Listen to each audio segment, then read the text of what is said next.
Mga ropa, yung mga gantong babae or yung mga gantong thinking na mga babae, alam mo na kagad na hindi siya pwede maging leader ng relationship. Kaya hindi ko alam bakit inaalaw nyo na merong voice ang isang babae sa relationship na kahit siya mismo, hindi niya alam kung anong pipiliin niya. What's up mga ropa? Ito po yung lingkod, Suplado Moto. Okay mga ropa, meron akong babasahin sa inyo na medyo naguluhan ako. At for sure, pag nabasa nyo rin, maguguluhan din kayo. Of course! Forward na isa sa mga ropa natin. So ito yung sabi ng babae. 2 of my biggest fears. Meron daw siyang dalawang kinakatakot. Number 1, marrying a man I don't love because he is a provider and can take care of me. Okay? So, yung pakasalan daw ang lalaki na hindi niya mahal pero may kakayahang mag-provide at alagaan siya. So, yun ang kinakatakot niya unang-una. Pangalawa, marrying a man who I love that isn't a provider and has no money. Yung pangalawa is pakasalan ang lalaking mahal niya pero walang kakayahan mag-provide at walang pera. Naguluhan din ba kayo? Ganito mga ropa, dito nyo makikita na ang babae hindi talaga nanggagaling madalas sa logic. Okay? Kaya kung ang babae lagi nyong pakikinggan sa mga gusto nila, kung san-san lang niya kayo dadalhin. Okay? Kahit asawa mo na, kahit matagal mo ng girlfriend, kahit live-in kayo, kahit may mga anak na kayo, women will still be fucking the same. The way they think and the way they feel. Of course, unti-unti pwede siya mag-adjust. Especially kung nakikita niya yung... Kasi may mga babae na since nagkaanak, nagbago. Kasi nakita niya na mas fulfilling yung maging ina or fulfilling yung mag-alaga ng kanyang mga anak.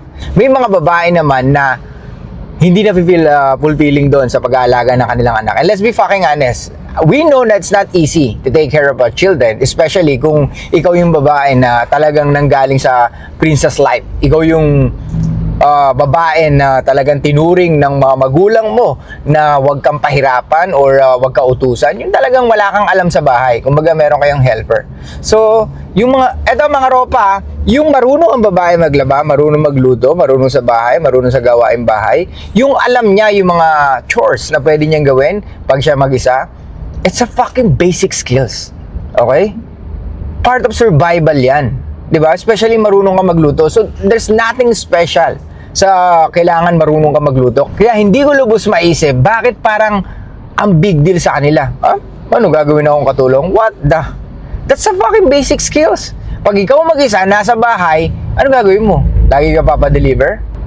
Yun ba yun? So, it means that you're just sabotaging your own health. Diba? So, ibig sabihin, pwedeng hindi mo kayang pahalagahan o hindi mo pinapahalagahan yung health mo. Well, hindi, mag-hire ako ng helper. Lagi bang ganon? Dapat ba may helper ka? So, lahat ba iaasa mo sa helper mo? Dapat ba okay lang na hindi mo alam yun? Comment down below nga mga ropa sa tingin nyo. Yung mga basic skills na gano'n na marunong ka maglinis, marunong ka sa bahay, marunong ka magluto, especially sa pagluluto, di ba? Kasi ikaw naman kakain yan just in case ikaw mag-isa. I know, marami sa inyo magiging pilosopo. Bakit naman ako magluluto? Di mag-hire na lang ako ng katulong. Ba't naman ako aabot sa ganun? Kaya nga nagpapayaman ako para hindi ko gawin yung mga yun. Di ba? At the end of the fucking day, dapat may alam ka pa rin. Kasi hindi pwedeng wala. Hindi pwedeng hindi mo alam. Okay? Same thing sa lalaki. But mayaman naman yung pamilya ko. Kaya naman akong buhayin. Yes! Walang problema doon. But do you think fulfilling yun? Di ba? Maraming taong depressed. Maraming taong hindi masaya sa buhay nila kahit andyan na yung mga pangangailangan nila. Why? It's because the simple things na dapat alam nila, hindi nila nagagawa. Anyway, let's go back sa pinag-usapan natin. Yun nga, mga ropa, yung mga gantong babae or yung mga gantong thinking na mga babae, alam mo na kagad na hindi siya pwede maging leader ng relationship. Kaya hindi ko alam bakit inaalaw nyo na merong voice ang isang babae sa relationship na kahit siya mismo, hindi niya alam kung anong pipiliin niya. Di ba? Ito may mga bagay na kinatatakot. Kung tiisipin nyo, nakakatakot ba yung magpakasal ka sa isang lalaki na mayaman pero hindi mo mahal? Di ba? Or nakakatakot ba yung magpakasal ka sa isang lalaki na mahal ka at mahal mo at pero hindi kaya mag-provide? Di ba? Ito ba yung mga nakakatakot talaga? Yung magpakasal ka sa lalaki hindi mo mahal pero kaya mag-provide at mag-protekta sa'yo? At kaya kang mahalin? Ito ba yung nakakatakot na pakasalan mo ang isang lalaki dahil mahal mo siya, yun nga lang hindi niya kaya mag-provide sa'yo? Yun ba talaga yung nakakatakot? O ang nakakatakot is yung lagi kang nagre-rely sa emotions mo bago ka magdesisyon para sa sarili mo? Diba? Well, may kasabihan nga, most of us make decision based on how we feel. Diba? Pero kung at least 90% or mas lamang ang emotions mo sa pagdedesisyon mo at mababa ang pagiging logical mo, then pwedeng lagi kang magkamali sa decision mo. Okay? Sa dalawa na yon na kanyang pamimilian, actually, mas okay pa yung una. Di ba? Yung magkamali siya, napakasalan ang lalaking hindi niya mahal pero kaya mag-provide sa kanya. Ano ibig ko sabihin doon? At the end of the day, women are still looking for survival value sa lalaki. Di ba? So, ibig sabihin, pag umidad ang babae, mas matimbang na ang kanyang paghahanap or ang kanyang instinct na makahanap ng isang lalaki na magpo-provide sa kanya. Ito yung sinasabi ko sa inyo mga ropa. Dadaan or pwedeng hindi na maging genuine ang paghahanap ng love or ng true relationship or genuine love ng isang babae pag trentahin na siya or wala na siya sa kanyang prime age. Why? Kasi ito yung mga babae na pwedeng sinasabi nila na mature na sila or ayaw na nila ng palaro-laro lamang. Why? Kasi nga, tapos na sila doon. Ngayon, ikaw tong si tangahan na lalaki, ikaw ang sasalo nun. Which is, deserve mo ba? Na pinalupit mo ang sarili mo? Yung mga bagay na meron ka, hiningi mo ba yon? Deserve mo ba na maranasan mo yung mga trauma na meron siya na ginawa niya nung bata siya? Sige nga mga ropa, tatanungin ko kayo, yung pipiliin yung babae, deserve ba ng mga bagay na meron ka ngayon na pinaghirapan mo at hindi mo hiningi? Pwede ba siyang magdesisyon para sa'yo or sa relationship nyo na dapat ganito gawin natin, ganyan gawin natin? Tatanungin ko kayo, yung babae na kinip ng kanyang magulang para lagi siyang safe, everyday na sa bahay, binibigay yung mga pangangailangan niya. Kumbaga, kung i-compare natin sa experience or struggle, most of us, marami tayong struggle sa buhay. Kaya, it doesn't make sense for us, or for me, especially for me, na ang babae magiging leader ng relationship or mag-a-advise sa ating mga lalaki na dapat ganito ang gawin mo para mas maging masaya ang relationship nyo. I don't fucking think so mga ropa. Tayong mga lalaki, anuman ang kinakatayuan mo ngayon, walang nagsabi niyan sa'yo na gawin mo yan. Ngayon, kung meron man, then baka naiiba ka. Karamihang lalaki na gustong pumera, gustong umasenso, gustong lumupit sa buhay, lahat yon ay desisyon mo. Hindi yon or wala nung nagsabi sa'yo na babae na gawin mo to para lumupit ka. Because ang karamihang babae gusto lang mag-extract ng value. How dare you? Balik tayo sa pinag-usapan natin. Mas nakakatakot doon is yung pangalawa kumpara doon sa una. May kasabihan nga tayo na okay lang, baka matutunan mo naman siyang mahalin. Yan, di ba? Kahit nasabihin natin na hindi ka ganun ka-attracted dito sa lalaki na to, which is given, but pag gumana na ang survival instinct mo, pipiliin mo yung lalaki na may pera at kaya kang itaguyod kesa sa lalaki na puro pagmamahal lamang at hindi kanya kayang itaguyod. Let's be fucking real. Okay?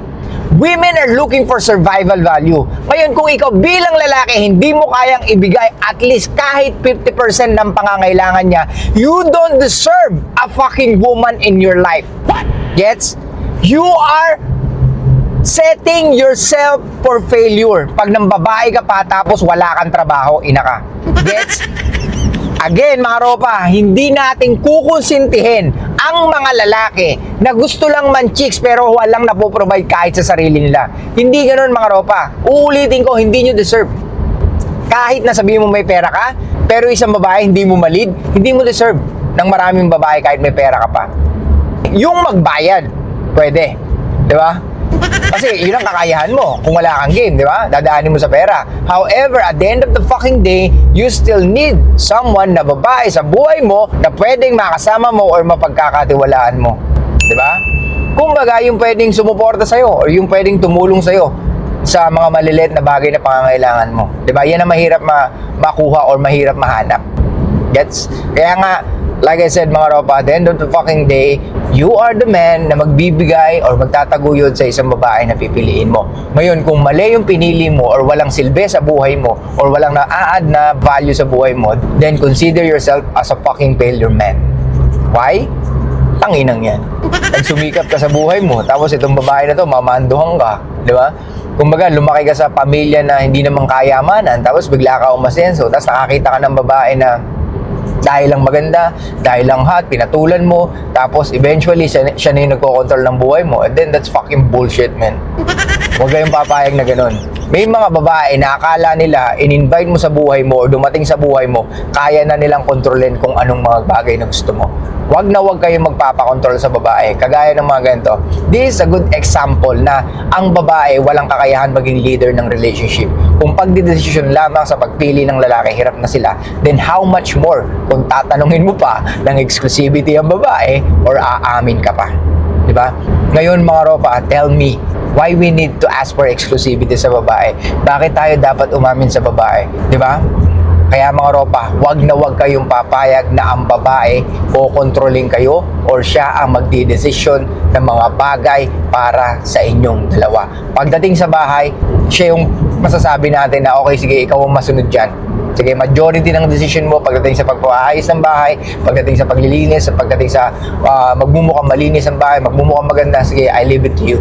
Pero pagdating sa mga bagay na alam ko na talagang ikakaangat ng buhay natin dalawa, then wala kang karapatang sabihin sa akin kung anong dapat kong gawin. May mga babae na pumapatol sa drug lord kahit na alam niyang masama yung ginagawa ng kanyang boyfriend. May mga babae na pumapatol sa mga, alam mo yun, mga lalaking notorious, sa mga lalaki na talagang alam niya na walang moral or pwedeng immoral ang ginagawa, pero patuloy pa rin siyang nakikipagrelasyon dito sa lalaki na to. Why? Because this man is the real man na hinahanap ng karamihang babae. Kasi nga, ang babae naghahanap ng lalaki na dominante, superior, at higit sa lahat, confident na lalaki sa buhay niya. Hindi yung lalaki na nagpapa-influence sa mga babae or sa desisyon ng babae. Gets? Ulitin ko mga ropa. Ang babae naghahanap ng lalaki na talagang dominante. Yung talagang marunong mag-lead. Hindi yung lalaki na nagpapa-impluwensya sa babae para mag-make decision para sa kanilang dalawa. Gets? So, anong takeaway natin dito? At the end of the fucking day, you still need to earn money because it can add more to your value as a fucking man na kaya mong magtaguyod at kaya mong mag-provide sa babaeng pipiliin mo. Pero kahit na may pera ka, kung wala kang game, hindi mo alam kung paano kumausap ng babae, you're still fucking loose. Gets? Pero pagdating sa may pera ka at sa walang pera, most of women will still choose yung mga lalaking may pera. Kumbaga sa looks at may pera, if we are talking about survival, women will still choose yung may pera. Ganito mga ropa, ba't ko sinasabi na dapat pumera ka? Kasi nga, yaan ang ating gampanin bilang lalaki dito sa society. Especially pag may asawa ka na or may karelasyon ka na. Gets? Hindi pwedeng hindi mo kaya. Hindi pwedeng hindi mo gagawin. Hindi pwedeng puro lang siya. Well, don't get me wrong, may mga babae ganun. Pero tandaan mo, pag ganun ang sitwasyon na ginalawan mo, then baka maging ugali mo na umasa na lang sa babae at maging pangit ang paniniwala mo na dapat ang babae ang gumagastos sa'yo. Diba? Hindi maganda yon mga ropa. Mas fulfilling na ikaw ang nagpo-provide, mas fulfilling na siya'y umaasa sa'yo, at mas fulfilling na nagagawa mo yung gampanin mo bilang lalaki. Gets mga ropa? Again, mas nakakatakot yung pangalawa if we talk about survival value na hinahanap ng mga babae. Yung looks, yeah, pwede na pupugian siya, pero at the end of the day, they still need a man na kaya mag-provide at mag-protekta. I'm not saying na kailangan mo super yaman. Basta as long as wag naman aabot sa, alam mo yun, lahat-lahat siya na yung nagpo-provide, or wag naman aabot sa 50-50 yung pagpo-provide niya para sa relationship nyo, then what's the fucking point? Diba? So, tandaan mo dapat at least majority ng pagpo-provide. Kung hindi mo kaya as 100%, at least majority ng kailangan mo i-provide sa relationship na gagawa mo, especially financially. Okay? So yun mga ropa, patuloy natin dito. I'll see you next time. Show love, peace out, and be fucking mysterious mga ropa.